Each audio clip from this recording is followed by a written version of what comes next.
Well, I want to welcome everyone to the fifth STEM Core convening. I would also like to thank Slack for hosting this year's convening. So, to Slack.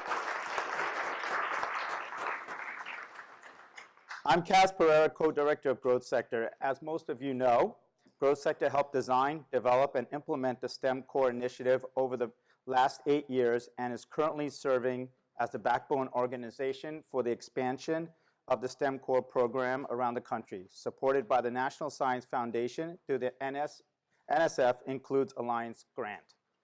I'm happy to say we have added many more major employers and expanded to 30 colleges across the country in New Mexico, Colorado, California, Washington State, and Maryland. I welcome the new colleges and employers to the STEM Core network.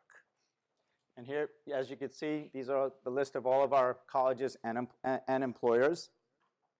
The purpose of the STEM Core is to help developmental math students, and which are the great majority of community college students, to progress on a pathway towards STEM degrees and careers.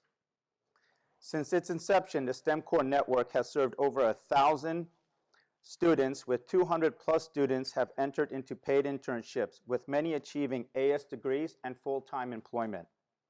We look forward to serving another 1,000 plus students in the next year. I wanted to highlight 3 items on today's agenda. First, we are going to provide an in-depth look at the advanced manufacturing and engineering sector. We will explore the opportunities the sector provides for STEM Core students by looking more deeply at the labor market data and hearing from major advanced manufacturing employers. I'm pleased to say that Growth Sector is now working with college and employer partners to develop pathways to engineering technologist jobs with some of the employers you will hear from today. Second, we will delve more deeply into the math curriculum and discuss new teachings and methods and strategies. Thirdly, and I think the most fun, is that we will give you a chance to see a live tour of Slack's manufacturing facility. We hope you enjoy your day today. I would like to now introduce to you Dr. Jim Zovil from Saddleback College. Jim is the PI for the National Science Foundation Includes Alliance grant that many of you are part of. Thank you, Kaz. Isn't it a pleasure to work with Growth Sector? Those of you who've done so, you know that. I'm also a chemistry faculty member at Saddleback College, and I know there's at least one other chemistry person here, and I know we have a lot of math faculty today. So I also want to personally welcome you to the convening and give thanks to the Slack facility and Ann Palmer for organizing the convening, and Enrique Suela for his role here. And special thanks to Slack for giving internships to a lot of our students. And thanks to all the convening speakers and moderators. I want to acknowledge our NSF funding. A large portion of the money that we'll get over the next 5 years comes from the National Science Foundation Includes program. And our program director is in the audience with us here, Joe Whitmire. Joe, raise his hand. Thank you, NSF. And thanks for coming, Joe. I want to also introduce you to Sarah Miller, who is another PI in the grant. Sarah is right here, and she has our co-PI, Janet Yao, with her. Thank you, guys. Thank the Milken Institute and JP Morgan Chase Global Philanthropies for sponsoring our reception. That was a really nice facility, and it was a really good evening. I got to meet a lot of you face-to-face.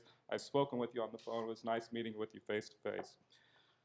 Something I want to do today is just make myself and our Saddleback team available for you in between. If you have questions on administration or programmatic things or anything else, so you know who I am now. I just want to call it, you guys either raise your hand or stand up. I want them to know the Saddleback folks, and please approach us if you want to. So we have Gary Barnack, who's the STEM Core Program Manager. He helps with everything in the grant. He's just been a fabulous help to me and a great guy. Thank you, Gary.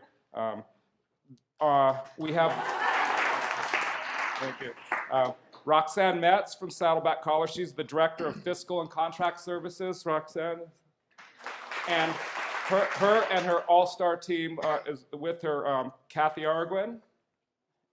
Kathy's right back there. And Manny Smith is also, so come up to us. Oh, these guys write a great proposal, so if you ever need help with that, they're awesome. And we also have our accelerated math faculty professor here. Frank, where are you? In the back row, Frank's up there. And since Way I'm up there. introducing the Saddleback team, we have our student support specialist, Maddie Hernandez, with us. And I want to welcome all the deans and administrators from our partner colleges, all the student support specialists, I met a lot of you last night, and our employer partners who provide those internships. I heard some stories that I wish I had more time I could tell. Those posters out there that our internships did. For science, you know, what am I, a nerd or a geek? It doesn't matter, something like that. But Both. It was awesome. So thank you. Let me just end with something. I want to try something, I don't know, weird. I'll call it the convening challenge. I'm going to challenge myself and other faculty, whether you're, I know there's chemistry, other math faculty. Where are you here? Where are my people, faculty? I'm going to challenge myself, and let me challenge you to take at least one thing that you learned today and implement it, either next semester or as soon as you can. And then what I'd like you to do is email me and let me know how that goes. You guys could contact me through our website, www.stemcorps.org. Go to contact us and you'll see my email address. Let me know what you changed maybe, and then follow up with, let me know how it went, what went wrong, what you do differently. And then we could share all that information through the website and through Basecamp, which we'll be communicating with you all later. So I'm Great. Paz, you want to? Sure. Well, thank you, Jim. And we do appreciate Saddleback College. The fact that Saddleback took on the National Science Foundation grant, which was a national grant. So, you know, it's a lot of work that they have put in. So thank you very much to the Saddleback crew for everything that you guys have been doing to make this grant work. It's my pleasure right now to invite Brian Sharon, who's SLAC's Deputy Director for Operations, and he will be talking about the STEM Core Network as a model for needed improvement in employer-college relations. Brian? Actually, Or whatever you want to call it. so not quite. I'm actually just going to give you an overview of SLAC and welcome you here. All right, so welcome to SLAC. My name is Brian Sharon. I'm the Deputy Director for Operations for the laboratory. So that basically means my folks provide all of the mission support functions to allow the research to take place at this institution. We're really pleased to have you here. You know, this is something near and dear to our hearts, as you saw from the list of all the corporate entities and research facilities and so on that are tied in. We too have been very pleased to be hosts for a lot of the interns that come through this and other programs. So I'll talk a little bit more about that. So I'm going to give you a real quick overview of the lab. As was said, you'll have an opportunity to get a guided tour later on, so you'll get to see some of the stuff as you get out in the field. But basically, SLAC is a Department of Energy national laboratory. We're one of the 10 Office of Science laboratories that are in the country. There's 7 additional national laboratories that are part of other portions of the Department of Energy. We're located in Menlo Park, California. We are operated by Stanford University. So this is a partnership between the university and the U.S. Department of Energy. The employees who work here are Stanford employees. We operate the laboratory for the department under a generous budget. This year we're at about $500 million in order to run our operations and build great new science equipment for fundamental research to be conducted. What we do is we primarily run unique experimental equipment that doesn't exist anywhere in the world, anywhere else in the world. And we host visiting scientists, we're called a user facility, to come and do that research. So they apply, they propose projects and experiments. There's a review process for each of the user facilities. And those are screened for merit, and then they're invited to come and use those facilities for a limited period of time, conduct their research, then go away, do their data analysis and so on. And we generate quite a few research papers as a result of that. So as you can see, we host about 4,000 people per year coming through the laboratory. In order to do that, we have about 1,500, 1,600 employees that run the laboratory. Not only do we actually run the laboratory, but we also have our own research scientists, so they also get to use the experimental equipment. I believe, as I mentioned, manufacturing facilities. We're actually not a manufacturing site, but we do produce some of our own equipment and some of the components that make things like the accelerator operate. And we do actually manufacture parts and components for other accelerators around the world. As you can see, we also have faculty, so we're closely tied with the university. We have 36 joint faculty. We also host a couple of hundred postdoctorates at the laboratory that work and do their research. A couple of hundred graduate students from Stanford, as well as undergraduates and visiting scientists. So just to give you kind of an overview, SLAC is this thing that looks like a key. It's about 3 miles long. The accelerator itself is this long linear structure, hence the original name, which was the Stanford Linear Accelerator Center. SLAC actually just stands for SLAC now. It no longer stands for the Stanford Linear Accelerator Center. That was a mouthful. You're in the central portion of the campus over here, and you'll get an opportunity to go through some very interesting parts of the site. We're part of Stanford University, as I said. Stanford actually owns quite a bit of land. We have 426 acres. That's only about 5% of the total land of Stanford. So Stanford is a rather large institution in terms of land. The relationship between the university and the lab is significant, and it goes way back to 1962 when the lab got started, but even prior to that. But there's been that long-standing relationship is really tied to the people. It's tied to the investment that the university puts into the lab. This building, for example, was actually built by the university. There's a couple of other university-built buildings in addition to all the DOE-funded facilities. So the groundbreaking of the laboratory occurred in the early 1960s. It was 1962. It was called Project M.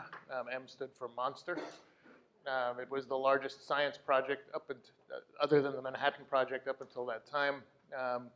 The construction of a 2-mile linear accelerator was originally a $114 million contract. And the purpose of the laboratory at the time was to use the accelerator to do fundamental physics research. And the work that was done here actually helped build out the standard model that identified a lot of the subatomic particles associated with that model. 3 of these researchers ended up winning Nobel Prizes as a result of that research. We do have a 4th Nobel Prize associated with biochemistry with a Stanford faculty person that we received in the 2000s. So that was 1962. Fast forward to now. We've changed the purpose of the laboratory. We used to be what's called a single-purpose laboratory, which was that high-energy physics work. But we've morphed over time. The lab has kind of reinvented itself a couple of times. Much of the high-energy physics research that was related to what was being done then has shifted now to other laboratories, including international collaborations like CERN. But we've gotten really smart. We've got a lot of smart people, and they figured out how to repurpose this 3-kilometer long accelerator. So right now, we've been running, for the last 10 years, we've been running this piece as the electron gun for what's called an X-ray laser, a free electron laser.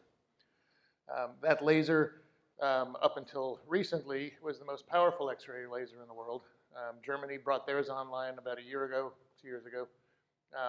We're currently working on an upgrade at this first 1/3 of the linear accelerator that will actually put us back in the lead again.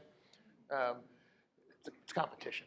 But to give you an idea, this upgrade will increase the power of this by about 10,000-fold.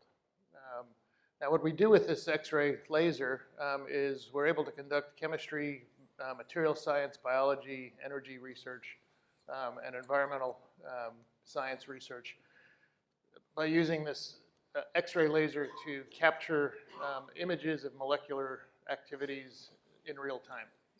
An X-ray laser has an extremely short wavelength, So with that short wavelength, we can capture things that are occurring in the femtosecond time frame. That's 10 to the minus 15 seconds, which is the time frame that chemical reactions are occurring at. So basically, it's like a big strobe flash. We can do strobe photography, on things like how does photosynthesis actually work in terms of, the enzymes, unfolding and folding and so on. So that's the kind of exciting research that we're able to do with this. In the middle of this, we actually are doing future accelerator research. So we're redesigning how we're doing accelerator science and being able to generate with this almost as much power as we used to get with the full length of the accelerator and even more. So this is long-term research for the world physics community to figure out how to do a bigger, better accelerator. Lastly, we've received initial approval now to, at the tail end of this, add what's called a petawatt laser. So we'll be one of the few petawatt class lasers in the world, hopefully in about 5 or 6 years.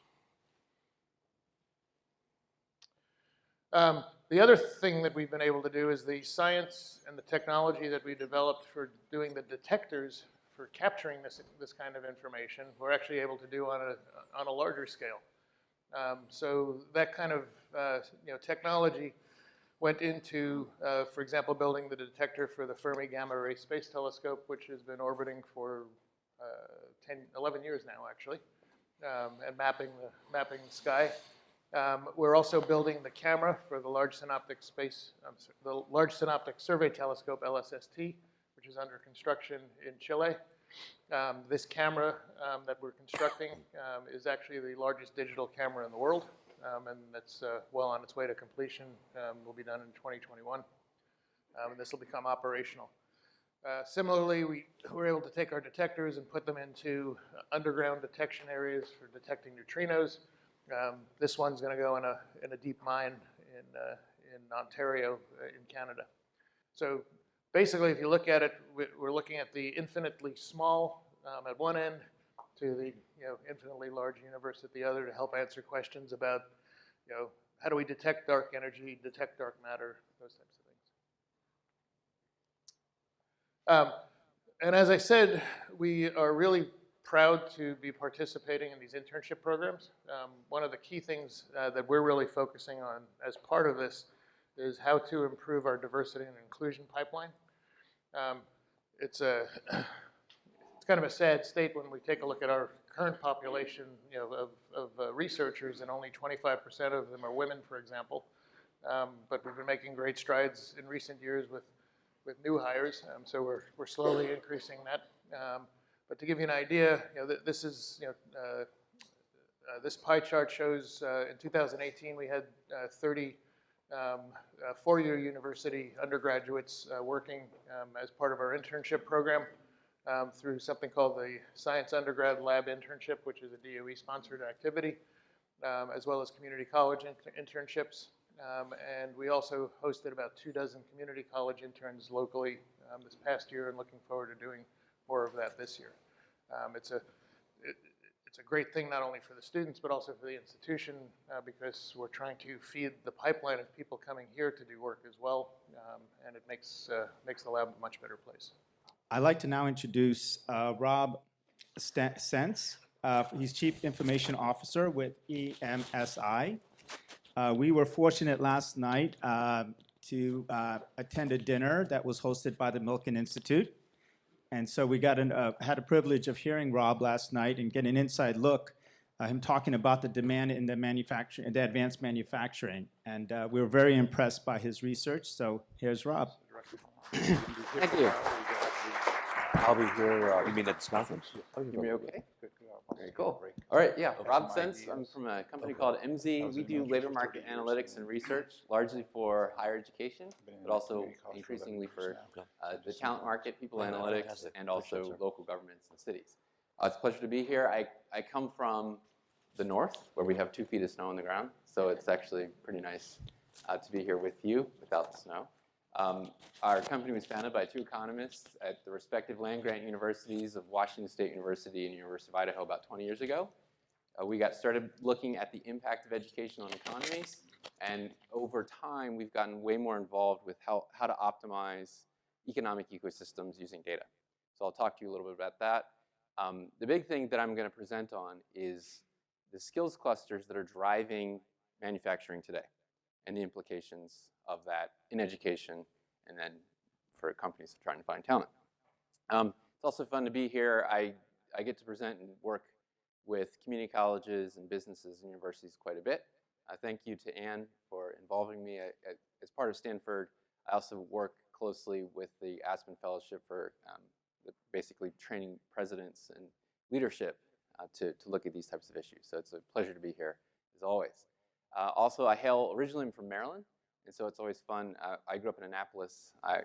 My sister went to Anne Arundel Community College, and have lots of friends who've gone there. So if there's some Anne Arundel people here, it'd be fun to meet you. Okay, so why do we do this? You always want to start with your why. It's real easy. It's intimidated sometimes to talk about data. I talk about data a lot. I'm myself not a data person, but I talk about data. And so I'm sort of translating it. And I know that one of the big intimidations that people experience when they see a name like economic modeling, or if they hear the word data, they immediately kind of step back. I don't know economics. I don't know data. This stuff's going to go way over my head.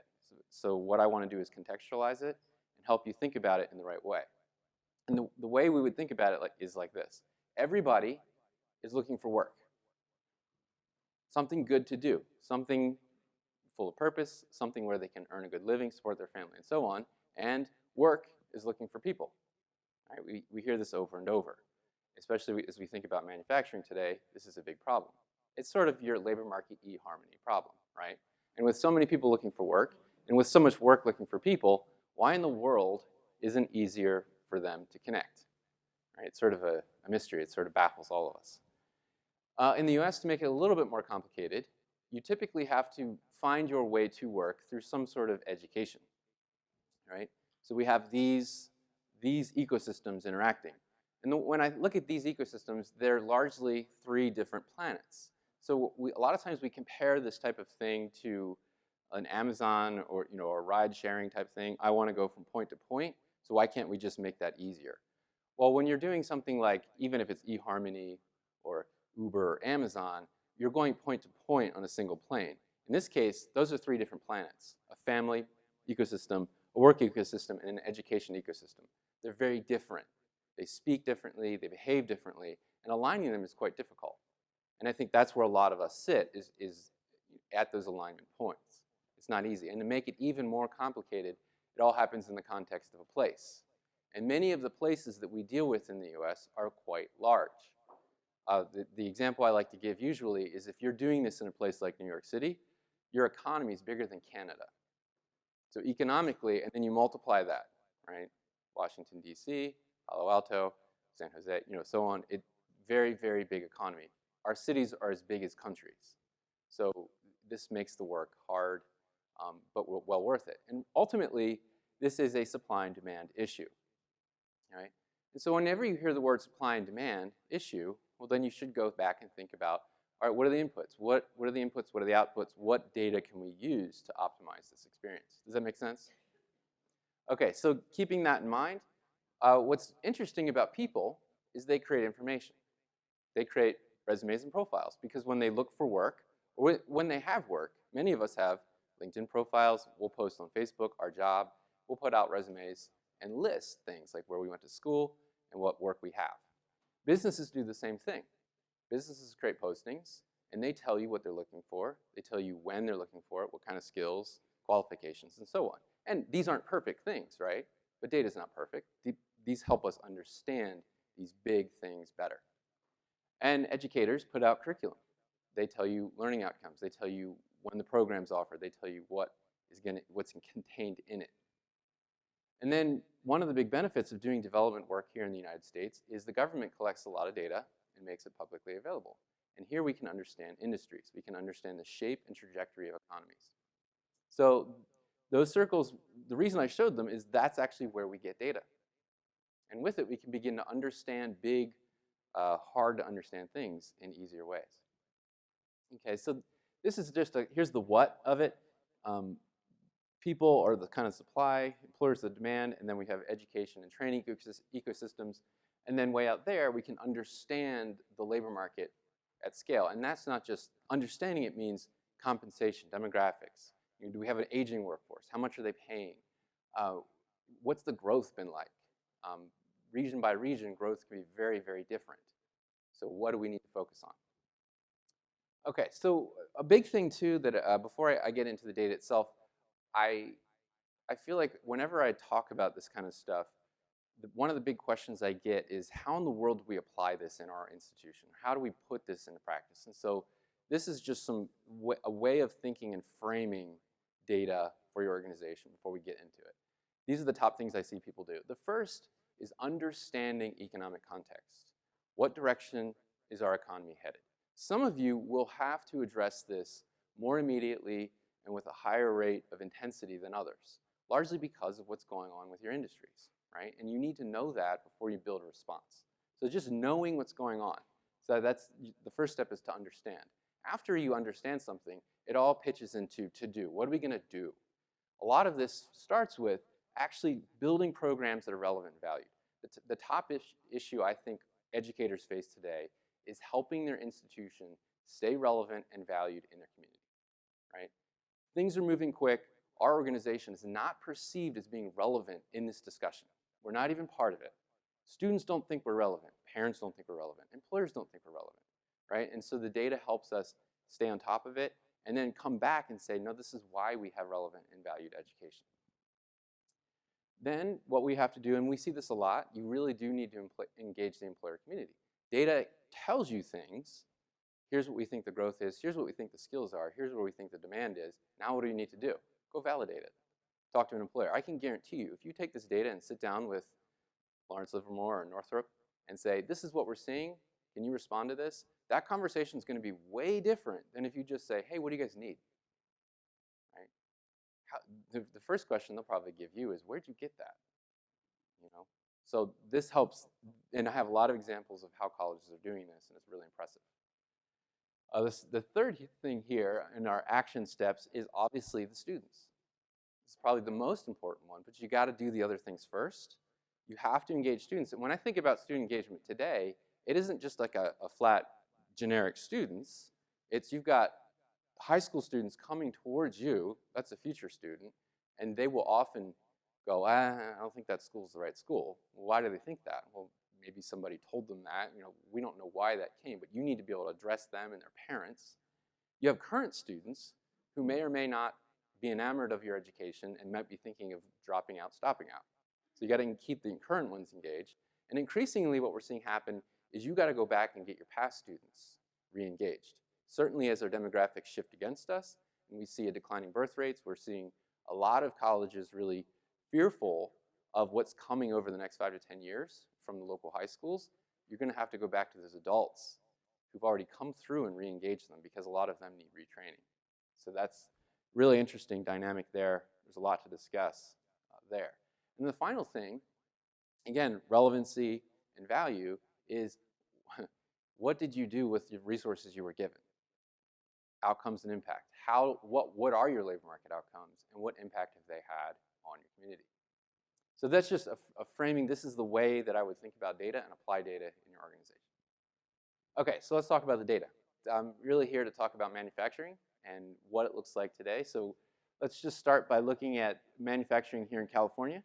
One of the things that's interesting is the struggle that you will face when you're dealing with and thinking about manufacturing is largely perceptions, right? And if you think about what's happened over the past 30, 40 years, manufacturing has declined significantly, and a lot of people in the previous generation of work are now advising their children to stay away from this. Don't touch that thing with a 10-foot pole, because I lost my job in that.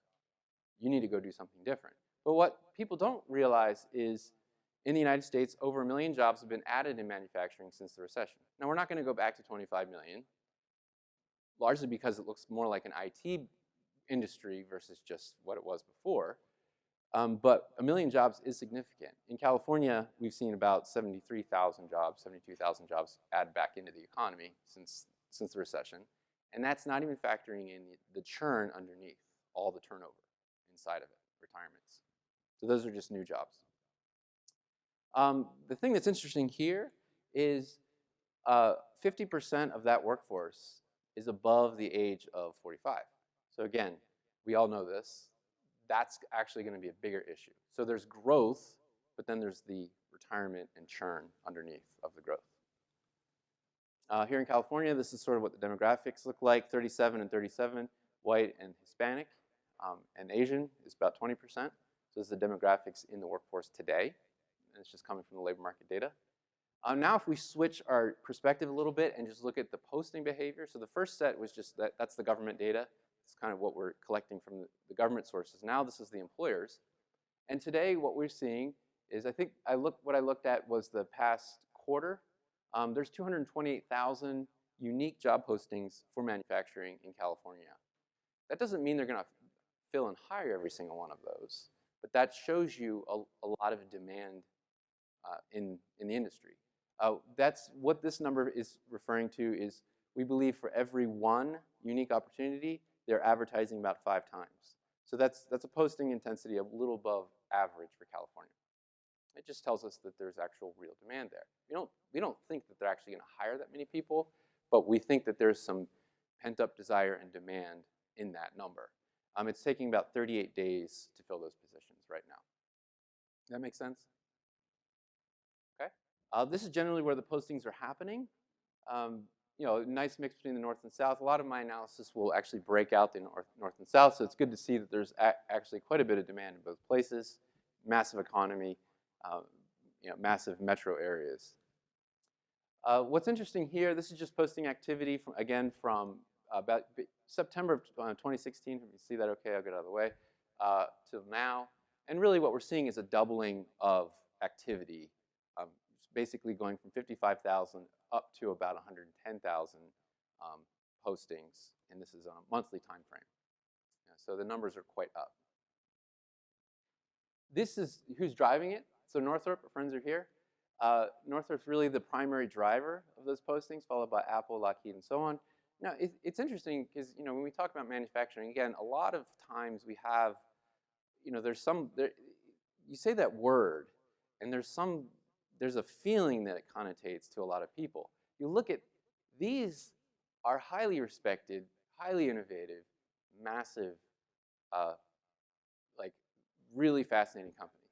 These are the ones driving it. So obviously the narrative just right there is a lot different. And you can see the amount of demand they have for what they're putting out. This is, again, where it's happening. San Diego and San Jose sort of vying for the top 2 positions for the most demand. And this is what they're actually posting.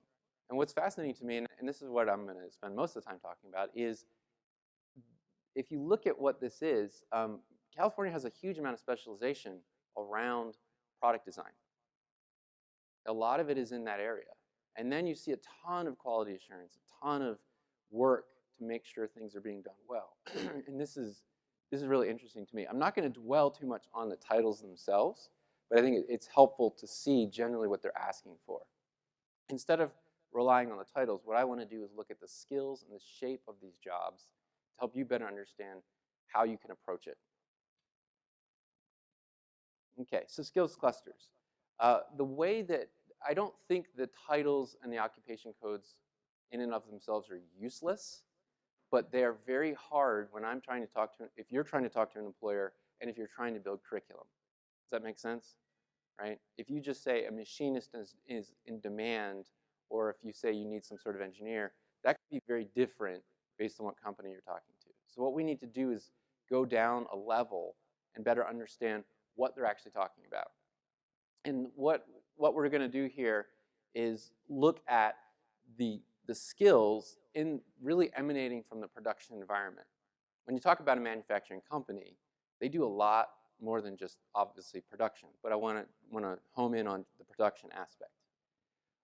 What we've realized is when we do the skills clustering, it really presents a new way of looking at the world of work that we really haven't had before. So for the past year, we've been doing some research around this, and it's been really fruitful.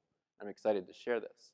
And again, I don't want to disparage the government taxonomy and job titles. That data is still really useful, but they exist at different levels. One can help us understand kind of what I did. Here's like, it added 1 million jobs back into the economy, but it's hard to go look inside those jobs using the taxonomy. Okay, so last year, exactly a year ago, we published our first research looking at this. We work with lots of colleges and workforce systems across the country, and this is a top question we'd get. So we started to run our cluster analysis on the manufacturing sector. What's interesting here, again, is from 2010 till now, that's about 1 million jobs. And what's still driving the narrative behind manufacturing is this, right? So this is what people remember, but what people aren't thinking about is this. Now, obviously, there's been a ton of productivity growth, but this is where we're feeling the pain. It's really hard to convince people to go into that sector. So what we did is we took all the job postings we could around manufacturing's production aspect and began to analyze them. And we threw them in a SAS blender and turned it on and said, what will come back? And what it did is it started to cluster skills in terms of their relationship to each other. So we didn't want to obsess about single skills. We wanted to say, what skills are emerging from the employer demand, and what's the relationship of those? And let's articulate those skills in a better way. And so we observed really 4 major things happening. And this is a bit hard to understand. I don't have enough time to really unpack this. We wrote a paper about it and can share it with you. But we saw these things happening. And traditional skills are still vital in manufacturing. What's a traditional skill? Fabrication, welding, machining. It's still all there. You have to be able to do that. So if you're offering those programs, those are key. Those are vital. And it was funny because that's still the #1 thing driving the sector. But this is what's fascinating. Right next to it, what is it? Automation. Automation is going to kill all jobs. Well, it is removing some of the need for them, but they have to have automation. Automation and traditional skills live right next to each other. So you need to know how to weld and do it in the context where there's a lot of automation. It's not necessarily that you're welding all the time. A computer or a system or a robot might be helping. You still need to understand the process. So those are the things that really emerged here. And then what we saw blended right with it are GMP and Six Sigma. Six Sigma is the process improvement, the lean stuff. GMP is anytime you have any kind of manufacture of food, biotech, things like cars, whatever, GMP is absolutely vital because you can't make mistakes. It's the quality assurance. You cannot make a mistake. And so the people they're looking for, the skill set they're looking for, is a complete blend of all those things in one person. We saw manufacturing and engineer completely hybridize since 2010. They want engineers and production people together in the same skill set. And this is why it's hard to address. It's not that they need a welder and a mechanical engineer. They need somebody who has both of those abilities. And so that's why we see a lot of the approach to this is this idea of the technician who might start in more of a traditional area, but is quickly progressing more towards an engineering area. The skills, these are actual individual skills in here. Some of the skills we found, the ones in the middle are more overlapped and closer, basically statistically being drawn towards each other. The ones further out are more unique to those sectors. And again, we'll talk more about that in the paper. These are a little hard to understand, but it's pretty interesting to see how these things converge.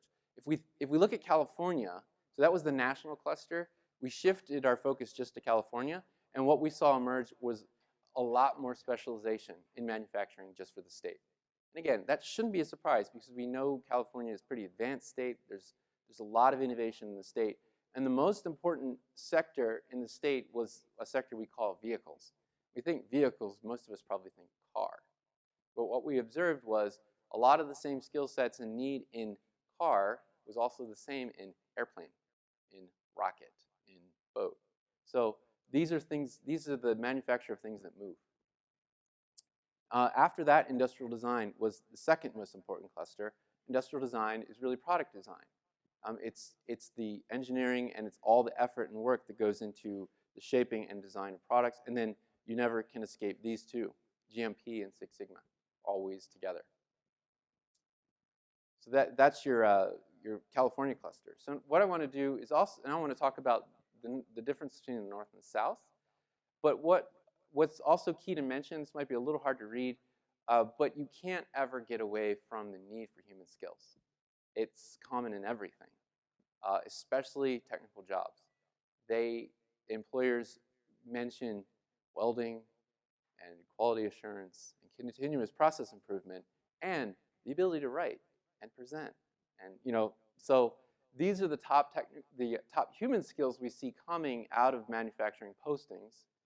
Leadership, problem solving, innovation, computer literacy, written communication, math, decision making, and so on. And they often have a lot of software skills. A lot of, you have to be able to use Excel well, Outlook well, PowerPoint well, and then different languages, English and Spanish being really key. So you can't ever forget this. I don't want to present the technical skills without mentioning how important these are, and I'm sure you all know this. It's always important to keep in mind. Okay, so this is look at that. This is this most recent analysis. The first time we presented it this is Southern California's manufacturing skills cluster. All right, there's a few things going on here that I'm going to unpack for you, and then if you guys want to talk to me about it, I'll share this with you. I'm happy to sit down with you individually and go through this in more depth. These are the major clusters we see in the South, and you'll be familiar with some of these. GMP and Six Sigma blended together. They appear quite frequently together. Automation, vehicles, and then traditional manufacturing skills. So these are skill clusters and groups of skills that occur together. These are the names of those skills here: welding, GMP, Kappa, machining, and so on, all the way down to hydraulics and continuous process improvement. And what we're doing is these are the major vertical skills that employers are looking for, and then we're charting what cluster they appear in. So for instance, welding occurs a lot in vehicles and in traditional sectors of skills, okay? And what I think there's a few key things to understand here, and then the size of the bar is just how often they appear in the job postings themselves. Okay, so we crunched thousands and thousands of postings to pull this, and so we could see frequency. The frequencies here are, this is sub 5,000 down here, are above 5,000 once we get out here. So welding is frequently mentioned in where it occurs. I'll give another example: corrective and preventative actions. This occurs in the GMP Six Sigma cluster, the automation cluster, and the vehicles cluster. What's key to note here is this top part is production. All right, that's your traditional production. But what we also saw is a lot of skills oriented to engineering. The rest of this area, engineering, product design, drafting, and quality and compliance. These are all sort of engineering skills. And then what we can't forget down here at the bottom is we have IT and math and sciences. And then at the very bottom, business processes, right? So it's really, really fascinating. It's a fascinating area of work. It's a fascinating cluster. It's complex. It looks more like we'd see in some sort of more complex IT thing. This is what manufacturing in Southern California actually looks like. And so if you're struggling, what kind of curriculum should we build, or how do we find these people? These are really the key core elements that people are putting out there. And I realize there's a lot here, but does this sort of make sense? Okay. And I'm happy to get more into it with you individually. Okay, we also found some skills that exist. So I asked the question, what skills exist across every single skill cluster? Like, what individual skills are most common in all clusters? So these are the ones that are most common across everything. And it means they appear in GMP, traditional, vehicles, industrial design, and so on. So this is what we see in the South as being really important. And these two really showing up in a big way: fabrication and control systems. Okay? These are the groups driving it. So the cluster is really driven from demand. And so this is where most of the demand is coming from. This isn't all the demand, but I'm just saying these are the major ones driving that cluster. Again, with Northrop really being the major driver. And again, what is this? Aerospace, and there's also some biotech type stuff in there. Now, what's also important to note is, again, I'm not talking job titles on this, but what I wanted to know was, what can you make if you have these skill sets? And again, this is median earnings. And what we found is, just if you think about the skill set, the median earnings starts around, for GMP and Six Sigma is around 60K. And that's kind of interesting to me, is to look at compensation by skill versus compensation by job title. This is probably a better way of evaluating it. What's really, keep this in mind, and when we talk about the North, you'll see an interesting shift here. But these are all very mobile. They provide a lot of mobility to the people who have them, because particularly this one, people who have that skill set. We did a project in Ohio where we looked at Columbus State and Honda working together. People who have that skill set are moving into things like finance. They're moving into the business side of the business because they have to understand that in order to be successful in other areas. So there's a lot more to unpack there. This is where a lot of conversation needs to be had, because what we've seen we did some work with Honda and Columbus State. Columbus State moved Honda off of their bachelor's requirement for these skills. So those requirements are often, these don't necessarily mean a bachelor's degree or an associate's degree. Honda moved off of their bachelor's requirement for those skills because Columbus State could get them at the associate's level. Does that make sense? Yeah. But a lot of times we're still at the bachelor's level for those. Okay, so this is our Northern California cluster. Now, the thing we should note is they're quite different. There's a ton of similarity, but there's also some really key differences. The thing that's different is industrial design showed up in a much bigger way in the north, and we see a little cluster, smaller cluster around energy. But we still see these three: vehicles, GMP, and automation. They switched a little bit. Automation more dominant in the north, and I think it's because of the amount of robotics going on in the north. Industrial design, again, that's product design, really, really big deal, and then some energy. But what we still see here is production is the major cluster of skill and where those skills occur, followed by engineering, which is these: engineering, product design, drafting, quality compliance, and then we see the IT and math being really important sciences. Really, really interesting cluster, though. It's a specialized cluster. You have specialized employers. They're doing really big, innovative things. And so you see these blends and these hybridization of skills. These are the core skills that came out of the north. Machining being the biggest one, but then there's your Six Sigma and Lean. A lot of automation. We saw a lot of this happening in the context of robotics and tooling. It's really fascinating because you have to understand the basics, but you're doing it in an advanced environment. And I don't think, the thing is, if you don't have a robot on your shop floor, I'm not saying you're not advanced manufacturing. I would say domestic manufacturing is largely advanced in that there's this obsession around GMP and Six Sigma. The way that we do it is so efficient. The way we do it reduces waste. The way we do it uses energy very, very well. I think that's the nature of advanced manufacturing. Here's the companies in the north driving it. Apple being a really big driver. But again, these are very well-respected, prestigious companies that are driving it. So again, if our primary activity is to recast and help people better understand it, this is a great place to start. Who's asking for this work? It's these guys. Those are household names. Okay, and so we see an interesting thing happen here in the north, where in the south, GMP and Six Sigma was like one of the highest paying and at the highest level. In the south, it switched a bit, and our observation here is it looks like in the north, we have more technicians doing the GMP and Six Sigma. In the south, it's more of the engineers. There's a really interesting difference between the south and north. In the north, the robotic environment, the automated environment is really the highest paying area, and so on. And again, that's just compensation by cluster. And yesterday, somebody asked me, now what if you blend some of these? Well, if you blend them, that's even more valuable. So the more that you can bring some of these skill sets together in single individuals and single people, provide them, the more value that person's going to have in the labor market. Any questions about that? Are you guys generally familiar with these skill sets? Are these skill sets things that you hear about and talk about? Yeah? Cool. Yes?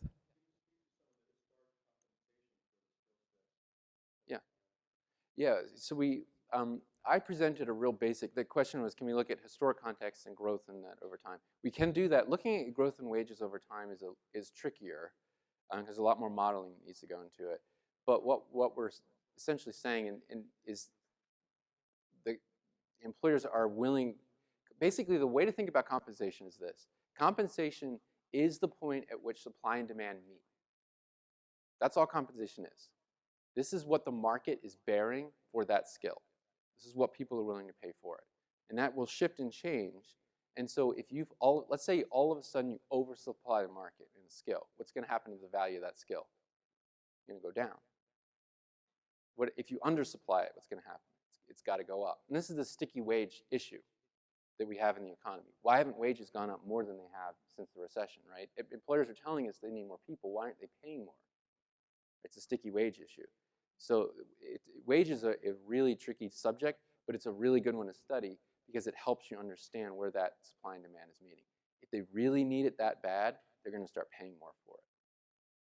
So that, yeah, the change in wages is interesting to track. I don't know why it's been as sticky as it's been. It's a fascinating thing. A lot of economists keep studying it. Are some of these skills part of your existing programs? I mean, does this sound new to you guys, or is this sort of tracking with what you're experiencing? Yeah.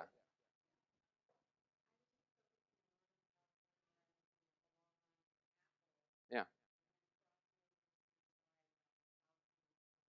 Yeah.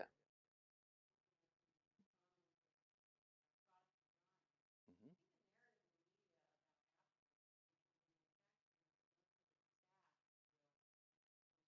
Yeah. International.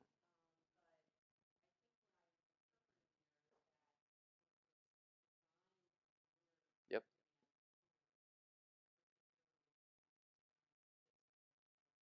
Absolutely. Typically, yeah. Design engineer is typically a bachelor's degree. Yeah. Well, and see, that's what I think.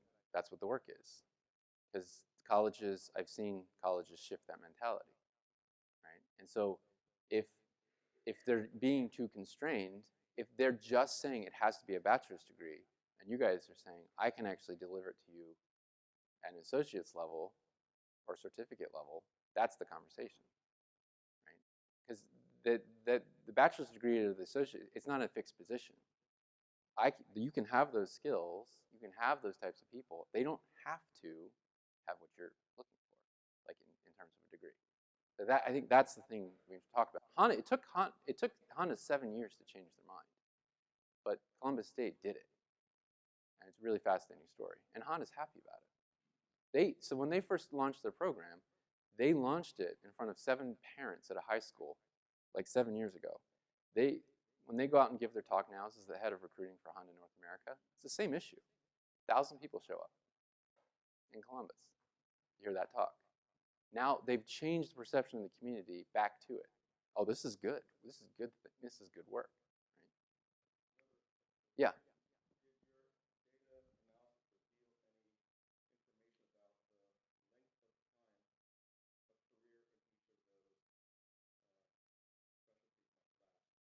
Yeah. Yeah, it's a great question. If you can't hear it, what's the length of time in a career? Like, what's the association of that?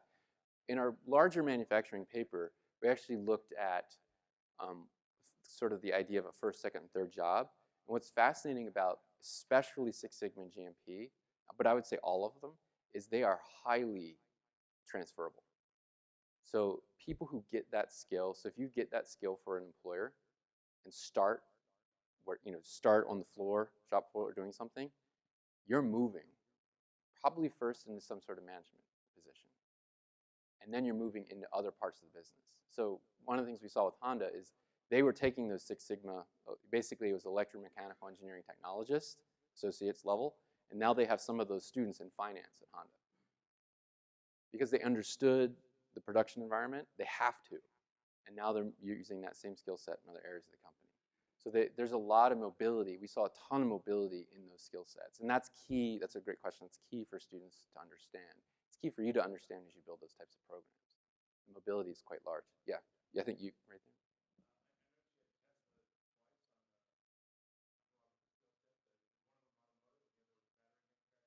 It could be. Yeah. Yeah, because many of these big companies often show up multiple ways in the data, because they'll fall under separate classifications, so they'll show up twice. So yeah, it's probably something like that. Yeah.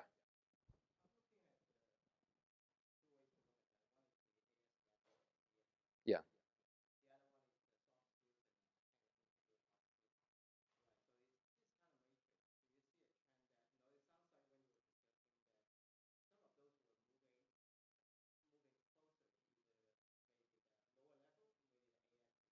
Mhm. Yes. Absolutely. Yeah. So yeah, again, it's the idea of where you can start those skills and where you can enter people in the market. Yeah, absolutely. Yeah, right here.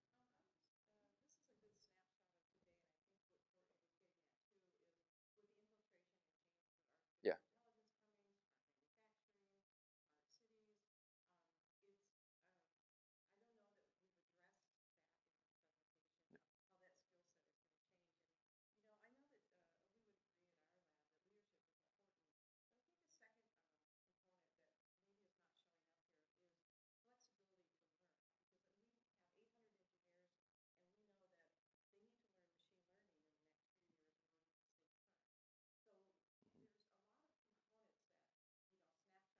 Yes.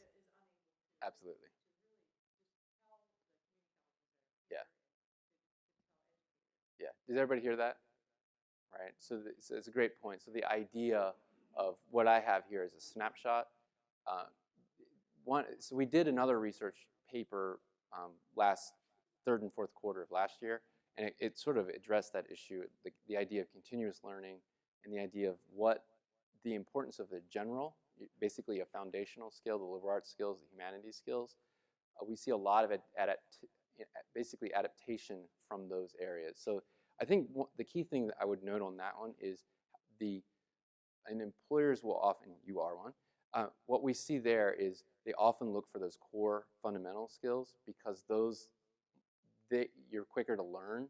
Oh, something changed? Oh yeah, I'll go learn it. There's certain people, like for instance, your liberal arts students tend to be more lifelong learners in many ways. Sometimes the technical people who've come from really hard technical areas have a harder time adapting back into change. And that's a really key thing to keep in mind with our technical skills. I think that's why we can't remove when we're doing technical training, we can't move away too far from our core skill and our, the strong education background.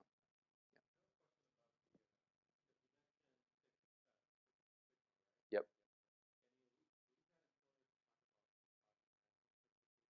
Hmm.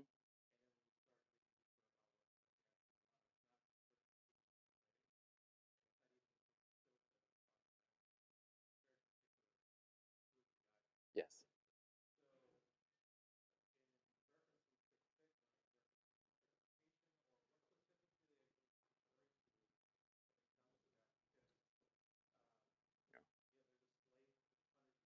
Yep. Yep.